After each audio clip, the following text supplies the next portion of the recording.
7 sector के stocks जिनमें शायद मैं कभी इन्वेस्ट नहीं करूंगा। इसलिए नहीं क्योंकि ये स्टॉक्स या बिजनेसेस खराब है, पर इनहेरेंटली इनके सेक्टर्स में कुछ प्रॉब्लम है। यहाँ पे हम वॉरेन बुफे की एक सिंपल सी थॉट का इस्तेमाल करेंगे। You only have to do a very few things right in your life so as you don't do too many things wrong. Video के एंड में ये 7 सेक्टर्स के अलावा मैं एक और ऐसा सेक्टर आपके साथ डिस्कस करूंगा जहां पे मैं शॉर्ट टर्म में इन्वेस्टमेंट अवॉइड करूंगा। सबसे पहला सेक्टर कोई रॉकेट साइंस नहीं है दोस्तों, ये बहुत ही इजी पिक था और हम बात करने वाले हैं एविएशन की। सबसे पहली चीज यहाँ पे ये देखते हैं कि क्या डिमांड है। तो पिछले 5 सालों में पैसेंजर ट्रैफिक लगभग 12% के सीजीआर से बढ़ा है, बट रिसेंटली कोविड के चलते एक बहुत ही बड़ा डेंट आया है। FY20 में 16 करोड़ के अराउंड ट्रैवलर्स थे जो करंटली सिर्फ 4 करोड़ के अराउंड रह गए हैं और ये अभी कंप्लीटली रिकवर होने में टाइम लगेगा। पर अभी आप पूछोगे कि कोविड तो पिछले 2 सालों से था, जनक भाई आपने इसे पहले से क्यों अवॉइड किया? ये समझने के लिए अब थोड़ी सी यहाँ पे कॉमन सेंस लगाते हैं। एज अ कंज्यूमर मुझे आप बताइए कि क्या आप एयरलाइंस को लेके ब्रांड कॉन्शियस हो, खास करके तब जब आपको ट्रैवल अपने खुद के एक्सपेंसेस से करनी पड़े? नहीं ना। ऐसा तो नहीं है कि अगर आपको इंडिगो नहीं मिली तो आप विस्तारा से नहीं जाओगे। जहां पे भी आपको बेस्ट डील और टाइमली फ्लाइट मिलेगी वो आप प्रेफर करोगे। तो यहाँ पे कोई ऐसा बड़ा मेजर डिफरेंशिएटर नहीं है apart from pricing and timely travel. हाँ, ये क्रूशल है। यहाँ पे ना हम इसको थोड़ा सा डिटेल में इंडिगो का एग्जांपल लेके समझते हैं। पिछले कुछ सालों में इनके फ्यूल की कॉस्ट 60,000 रुपए पर किलो लीटर से लेके 90,000 रुपए पर किलो लीटर तक जा चुकी है करंटली। ये फ्यूल कॉस्ट के अलावा बाकी एक्सपेंसेस भी तो है, जैसे कि स्टाफ के एक्सपेंसेस, एयरप्लेन का मेंटेनेंस, एयरपोर्ट के चार्जेस। अब दोस्तों यहाँ पे धंधा हो नहीं रहा, खर्चे जरूर बढ़े जा रहे हैं। अब प्लेन में 10 लोग हो या 100 लोग, लेके तो पूरा ही जाना पड़ेगा ना। प्रैक्टिकली ना दोस्तों एयरलाइंस अपने शेयर होल्डर्स के लिए वेल्थ जनरेट कर ही नहीं सकती। ऑन द कॉन्ट्ररी ये बहुत बड़ी वेल्थ डिस्ट्रॉयर है। पिछले कुछ सालों का एग्जाम्पल देख लीजिए, किंगफिशर बंद, जेट एयरवेज बंद, एयर इंडिया की हालत खराब। इनफैक्ट एविएशन को फ्यूचर में भी रिवैल्यूएट करने का कोई ऐसा मेजर स्कोप मुझे दिखाई नहीं देता। टेक्नोलॉजी से अब मीटिंग्स ऑनलाइन हो रही है, कोविड तो चला गया, वर्क फ्रॉम होम छोड़ गया है। तो अगर आपको एयरलाइंस को कंपेयर करना है ना तो इंडिगो वर्सेस स्पाइसजेट मत कीजिए, इंडिगो वर्सेस जूम या इंडिगो वर्सेस व्हाट्सएप कीजिए। एक और ट्रैवल से जुड़ा हुआ ऐसा सेक्टर है जहां पे बहुत लाइकली मैं इन्वेस्ट कभी नहीं करूंगा और वो है होटल सेक्टर। ब्रॉडली ना एविएशन की तरह होटल सेक्टर के पॉइंट्स भी सेम है। सारा खेल यहाँ पे ऑक्यूपेंसी का है। At any given point of time इनका कोई भी रूम खाली जाता है ना तो वो अपॉर्चुनिटी लॉस्ट एक तरीके से। यहाँ पे ना आप इंडियन होटल्स का एग्जांपल ले लीजिए। दिसंबर 2021 में इनकी ऑक्यूपेंसी सिर्फ 50% रह गई थी और कोविड के पहले का सिनारियो ले लीजिए, ऐसा कुछ यहाँ पे खास नंबर नहीं था, 60-70% के अराउंड इनकी ऑक्यूपेंसी थी। तो मोरलेस इसका ये मतलब है कि at any given point of time 30% opportunity यहाँ पे लूज हो रही थी। वो 30% का आप रेवेन्यू तो नहीं बना रहे हो, पर आपके खर्चे वहीं के वहीं है। नेगेटिव रिटर्न ऑन इक्विटी, 2-3% का रिटर्न ऑन कैपिटल एम्प्लॉयड, जितना डेट उतनी ही इक्विटी। 4,600 करोड़ का कैश फ्लो फ्रॉम ऑपरेशंस ये कंपनी ने पिछले 10 सालों में जनरेट किया है, पर उसमें से इनको 3,800 रुपए वापस केपेक्स के तौर पे लगाना पड़ा। तो यहाँ पे जस्ट एक आप अंदाजा लगा लीजिए कि शेयर होल्डर्स के लिए बचा ही क्या। अब आपको ना यहाँ पे एक और क्लियर एग्जांपल देता हूं और आप बहुत ही अच्छे से रिलेट कर पाओगे। मार्केट आईटीसी को भी क्यों प्रीमियम वैल्यूएशन नहीं देता? क्या ये सिर्फ इनके सिगरेट के बिजनेस की वजह से है? जी नहीं दोस्तों, इनके सम ऑफ द पार्ट्स में होटल का भी बिजनेस है और इसीलिए आईटीसी के केस में वैल्यू अनलॉकिंग तभी होगी जब यहाँ पे डीमर्जर होगा। बताइए दोस्तों, मजा आ रहा है या नहीं? ये सब स्टोरी मेकिंग और रिसर्च करने में ना काफ़ी मेहनत लगती है। And as a small gesture of appreciation ये वाला लाइक बटन ज़रूर दबा दीजिए ताकि ये वीडियो को भी उसकी क्रेडिट्स मिले। और क्रेडिट से मुझे याद आया, एक और ऐसा सेक्टर है जो मुझे उतना पसंद नहीं है, वो है स्मॉल फाइनेंस बैंक या पेमेंट्स बैंक का। बैंकिंग का बिजनेस ना स्ट्रेट फॉरवर्ड ट्रस्ट या भरोसे का बिजनेस है। लोन देना तो बहुत आसान है, चैलेंज कहाँ आती है पता है दोस्तों? वो सूद समेत यानी कि इंटरेस्ट के साथ वो लोन वापस कलेक्ट करने में। ये हमें पता लगता है नॉन परफॉर्मिंग एसेट्स या एनपीएस से। इसलिए लेंडिंग के बिजनेस में ना मुझे सिर्फ सिलेक्टेड प्राइवेट बैंक्स और एनबीएफसीज पसंद है, क्योंकि यहाँ पे मैनेजमेंट ना बहुत ही स्ट्रिक्ट कंट्रोल रखता है अपने एनपीएस पे। अब आप पूछोगे जनक भाई कि स्मॉल फाइनेंस या पेमेंट्स बैंक में क्या प्रॉब्लम है? तो आप ये दोनों इंस्टीट्यूशंस का ना पर्पस समझिए। ऐसी ज्योग्राफीज और ऐसा टारगेट सेगमेंट यानी कि लो इनकम ग्रुप्स की फाइनेंशियल नीड्स को मीट करना। अब एग्जैक्टली ये ना कैच 22 सिचुएशन है और ये बहुत ही अच्छा थॉट है आरबीआई का। इंडिया में अगर हम सबकी कैपिटल रिक्वायरमेंट्स पूरी करें, उनके बिजनेस की, उनकी लाइफस्टाइल की, तो कोई भी भूखा नहीं सोएगा।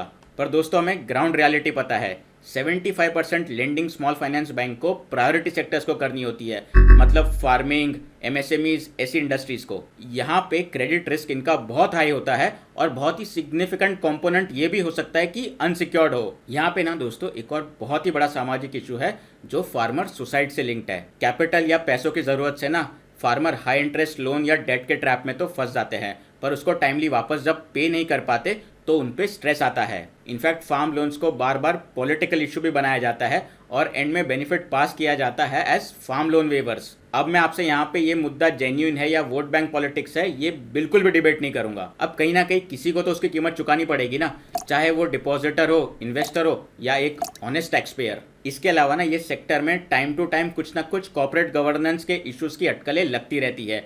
अगेन मैं आपसे ये सही है गलत ये इन्वेस्टिगेटिव जर्नलिज्म की बात नहीं कर रहा हूँ। फॉर एग्जाम्पल एयू बैंक के केस में रिसेंटली बहुत हाई प्रोफाइल एग्जिट्स हुए थे, including chief risk officer, internal audit head. Jain के मंथ में उज्जीवन स्मॉल फाइनेंस बैंक के चीफ कंप्लायंस ऑफिसर ने रेजिग्नेशन दिया। अगस्त में एमडी एंड सीईओ नितिन चुक रिजाइंड। हमारा काम यहाँ पे अपनी रिस्क मैनेज करना है। नो डाउट ये वाले सेक्टर में ना अच्छे स्टॉक्स या स्टोरीज भी है और कोविड के जाते जब लेंडिंग मार्केट में वापस पिकअप आएगा ना तो यहाँ पे बहुत अच्छा रिटर्न बन सकता है। बट फ्रेंड्स फंडा सिंपल है, अपने रिस्क के हिसाब से ना मैं प्राइवेट बैंक्स या एनबीएफसीज में ही रहना प्रेफर करता हूँ। 3 सेक्टर्स हो गए और जो हमारा लास्ट सेक्टर है ना वो बहुत ही खास है क्योंकि रिटेल इन्वेस्टर्स को वो बहुत पसंद है। But before that let us talk about sector number 4 जो है कमोडिटीज या मोर स्पेसिफिकली मेटल स्टॉक्स का। द मेन रीजन इज ये सेक्टर में मास्टरी या एक्सपर्टीज बनाना ना बहुत ही डिफिकल्ट है क्योंकि इतने सारे मूविंग पार्ट्स होते हैं, ग्लोबल सप्लाई डिमांड का scenario, intense cyclical nature of the sector. ये सेक्टर ना बहुत ही कम टाइम में बहुत ऊपर भी जाता है और बहुत नीचे भी आता है। आप टाटा स्टील का एग्जांपल ले लीजिए, अगर आपकी साइकिल या टाइमिंग गलत होती है ना तो वेल्थ क्रिएशन के बदले वेल्थ डिस्ट्रक्शन होता। 2007 के पीक में टाटा स्टील के एक शेयर की कीमत 900 के अराउंड थी।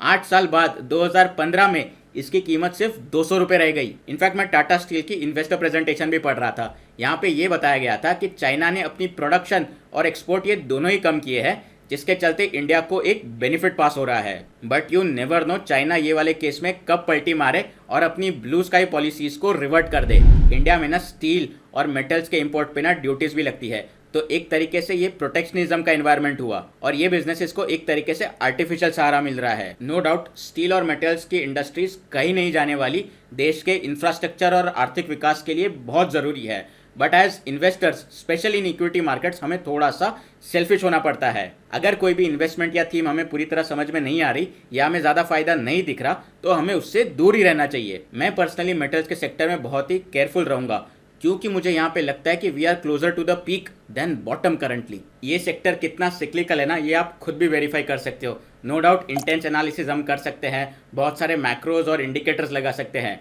बट अगर थोड़ी बहुत हम कॉमन सेंस भी लगाए ना तो हमें स्क्रीनर पे ही दिख जाएगा। बस स्क्रीनर पे जाइए और पीई रेशियो या ईपीएस का टैब खोलिए। 8-10 क्वार्टर्स का यहाँ पे बहुत ही इंटेंस आपको अर्निंग्स पर शेयर का एक्सपांशन या ग्रोथ दिखेगी, फिर एकदम से स्लगिशनेस आएगी और ये साइकिल बार बार रिपीट होते ही रहती है। मेरे फंडामेंटल एनालिसिस के कोर्स में ऐसे 10 सेक्टर्स का हमने एग्जाम्पल के साथ रिसर्च कैसे करना है ये बताया है। यहाँ पे हमने टेलीकॉम पे भी डीप डाइव की है और अगर आप ये कोर्स में एनरोल करना चाहते हो तो उसकी सारी जानकारी नीचे डिस्क्रिप्शन बॉक्स में अवेलेबल है। सिर्फ इतना ही नहीं, ये वीडियो के व्यूअर्स के लिए मैं फ्लैट मैसिव 33% डिस्काउंट भी ऑफर कर रहा हूँ। आपको सिर्फ कूपन कोड यूज करना है सेक्टर 33। और अब अगर हमने बात कमोडिटीज की छेड़ी दी है तो क्रूड से जुड़े हुई डायरेक्टली जो बिजनेसेस है उनकी भी बात करते हैं। मैं स्टॉक मार्केट में क्रूड के एक्सप्लोरेशन से लेके ऑयल मार्केटिंग कंपनीज ये पूरी वैल्यू चेन में जो भी बिजनेसेस है ना उनमें इन्वेस्टमेंट अवॉइड करता हूँ। यहाँ पे भी रैशनल बहुत ही सिंपल है।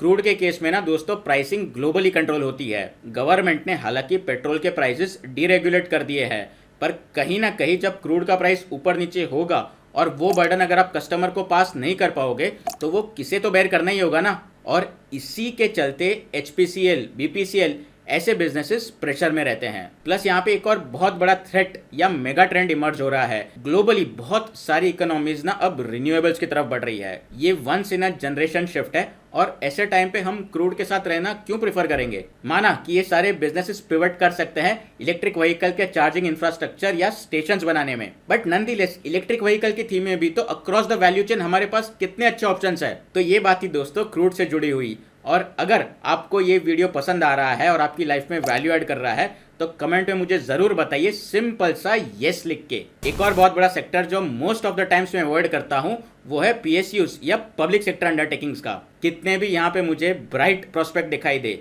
पीएसयू का प्राइमरी रोल प्रॉफिटेबिलिटी से ज्यादा कंट्री और सोसाइटी को सर्व करना है।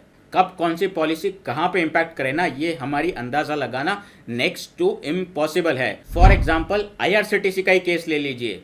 कुछ ही दिनों पहले एक ऐसा मैंडेट आया था कि यहाँ पे 50-50 रेवेन्यू शेयर होगा कन्वीनियंस फी का, और उसके चलते लिटरली स्टॉक क्रैश हुआ। ये स्टॉक क्रैश की वजह से अगले दिन ये मैंडेट गवर्नमेंट को वापस लेना पड़ा। आपको बहुत ही fundamentally strong stories dirt cheap valuation में ये सेक्टर में मिलेगी। फॉर इंस्टेंस आईआरएफसी, ये एक तरीके से रेलवेज के लिए फाइनेंसिंग की मोनोपोली है जो आपको मिल रही है at price to book ratio of 0.76, price to earning ratio of 5 times. But यहाँ पे आईआरसीटीसी की स्टोरी कंप्लीटली अलग है। इनका प्राइस टू अर्निंग रेशियो 110 के अराउंड है। सातवें सेक्टर पे चर्चा करने से पहले मैं आपको पहले ही बता दूं कि वीडियो के एंड में मैं आपके साथ एक स्पेशल केस भी डिस्कस करूंगा, पर प्लीज आप मेरे किसी भी वीडियो या एनालिसिस को रिकमेंडेशन की तरह मत लीजिएगा। ये सारा कंटेंट सिर्फ एजुकेशनल पर्पस के लिए है। ध्यान से सुनना। हाँ, क्लीन एनर्जी की थीम के चलते एक सेक्टर को तो बहुत फायदा है जो है रिन्यूएबल्स या इलेक्ट्रिक व्हीकल्स का, पर कहीं ना कहीं एग्जिस्टिंग मॉडल में किसी सेक्टर को तो इसका खामियाजा चुकाना पड़ेगा ना, और वो है कन्वेंशनल या कंबशन व्हीकल्स का। मेजरली करंट एनवायरनमेंट में कन्वेंशनल कंबशन व्हीकल्स के स्टॉक्स ना मैं कंप्लीटली अवॉइड करूंगा। ये एक ऐसा सेक्टर है ना जो आने वाले ट्रेंड के चलते मैसिवली डिसरप्ट हो रहा है। प्लस ये थीम में अगर आप क्लोजली ऑब्जर्व करो ना कहीं कुछ ना कुछ गड़बड़ चलती ही रहती है। कभी पेट्रोल महंगा हो रहा है तो कभी इंश्योरेंस के कॉस्ट महंगे हो रहे हैं, BS4 से BS6 के एमिशन नॉर्म्स के ट्रांजैक्शंस, या फिर आप रिसेंटली सेमीकंडक्टर का इशू ले लीजिए। और कुछ नहीं तो एंड में ट्रांसपोर्टेशन की थीम को ओला और उबर जैसे स्टार्टअप्स तो मैसिवली डिसरप्ट कर ही रहे हैं। नो डाउट गाड़ी अभी भी इंडियन सोसाइटी में एक बहुत ही एस्पिरेशनल बाई है और ये कहीं नहीं जाने वाली। नो डाउट अब आपके माइंड में क्लियर थॉट आएगा कि टाटा मोटर्स जनक भाई कितना अच्छा ऑप्शन है इलेक्ट्रिक व्हीकल्स की स्पेस में, पर यहाँ दूसरे इश्यूज है। JLR के बिजनेस के concerns time to time, high debt, high valuations, और इसी के चलते ये स्टोरी भी मैं अवॉइड ही करता हूँ।